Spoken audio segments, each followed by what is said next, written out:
Penamaluru MLA Bode Prasad మాట్లాడుతూ వంగవీటి మోహనరంగాను నేటి తరం నాయకులు ఆదర్శంగా తీసుకుని పేదల పక్షాన నిలిస్తే చరిత్ర ఉన్నంతకాలం ప్రజలు గుర్తుపెట్టుకుంటారని అన్నారు. ఈ కార్యక్రమంలో పెద్ద సంఖ్యలో రంగా అభిమానులు, జనసేన, తెలుగుదేశం పార్టీ కార్యకర్తలు పాల్గొన్నారు. మరిచిపోలేని రోజు.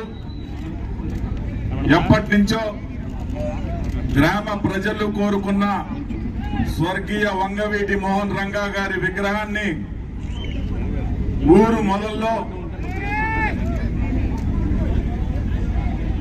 ప్రతిష్ట చేసుకోవాలన్న కోరికని ఈరోజు 77వ జయంతి సందర్భంగా ఆయన కుమారులు రాధా గారి చేతుల మీదుగా ఆవిష్కరించబడటం, ఇంత పెద్ద ఎత్తున ఏదైనా రాజకీయ సమావేశం పెట్టాలి అంటే ఇంతమందిని ఒక్క చోటకి తీసుకురావాలంటే ఎంత కష్టపడాలో మాకు తెలుసు. కానీ ఎవరు కూడా పిలవకుండా రంగా గారి విగ్రహావిష్కరణ ఉంది అంటేనే మరి ఇంతమంది యువత ఈ రోజు ఇక్కడికి వచ్చి ఈ ఆవిష్కరణ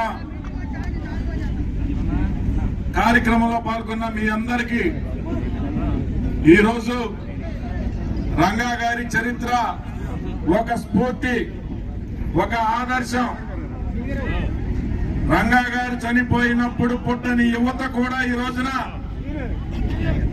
ఆయనని గుండెల్లో పెట్టుకొని ఈ రోజు స్మరించుకుంటా ఉన్నారు అనంటే ఏ విధంగా ఎప్పుడో 35 సంవత్సరాల క్రితం చనిపోయిన వ్యక్తి ఈ రోజు యువత గుండెల్లో స్ఫూర్తి నింపుతా ఉన్నారు అనంటే ఆయన గతంలో కార్మిక సంఘాలకి, పేద ప్రజలకి ఎంతో మందికి అండగా నిలిచిన వ్యక్తి ఈ రోజు భూమి మీద లేకపోయినా గాని ప్రతి ఒక్క వ్యక్తి గుండెల్లో జీవించి ఉన్న వ్యక్తి వంగవీటి మోహన్ రంగా గారు.